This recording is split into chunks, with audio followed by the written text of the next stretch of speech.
Hi, in this video I'm continuing the video which I made before this one. I'm continuing it, which is the reasons why I don't go to church. So as I was saying, that tithe is a law, and according to Romans chapter 7,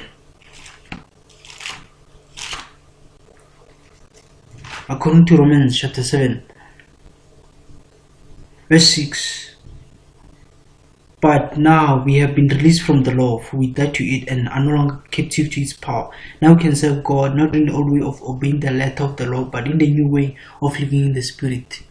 So this just shows that we are no longer bound to the law, and tithe is a law. And teachers and bishops and pastors, they teach you that tithe is a command. You should tithe or obligated in order to get desires. What you desire from God, you have to tithe. It's a command. But I've just shown you from Hebrews chapter 7 verse 5 and 2 Corinthians chapter 31 verse 5 to 5 and Matthew 23 verse 23. It shows that tithe is a law, and now Romans says you are no longer bound to the law. Instead, the New Testament says in second Corinthians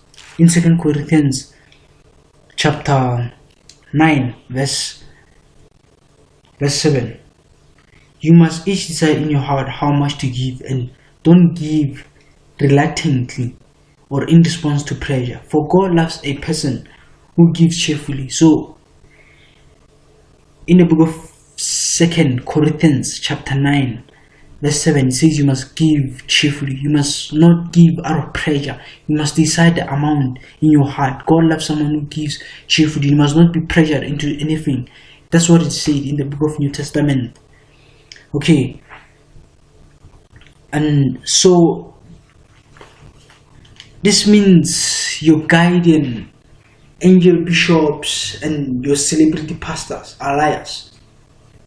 I take thieves and thugs seriously. That's why I lock my house or home when I leave.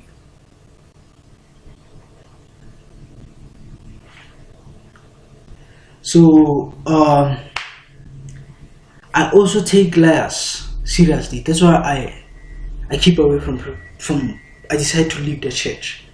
That's why I decide to leave the church. The reason this pastors and bishop lie is because they benefit. It's because they benefit a lot from this tithe. For example, let's just say we have 5 members in a church, and these 5 members are all paid 1,000 rand per month. 10% of 1,000 rand is equal to 100 rand. This means every month a pastor or bishop gets 100 rand multiplied by 5, or 500 rand. 500, yes, or 500. And if these members are faithful, then a pastor or bishop makes 6,000 rand every year, and combine that by the offering money. Now that was just an example. In reality, most churches have more than 5 members and who get paid more than 1,000 rand. So the so-called pastors and bishops get a lot of money. That's why that's why they afford these fancy cars which they brag about, while the church members can't even afford to buy few clothes. They're even struggling to buy food and pay rent. The so-called pastors are living a lavish lifestyle and convince them to give their money to them, or they will not gain money and material in their lives. So, and the other thing is, how come the Holy Spirit never tells us to give to a specific church member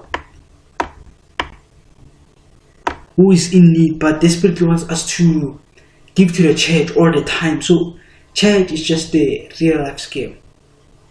It's just the real life scale. This is one of the reasons why I'm going there. It's business.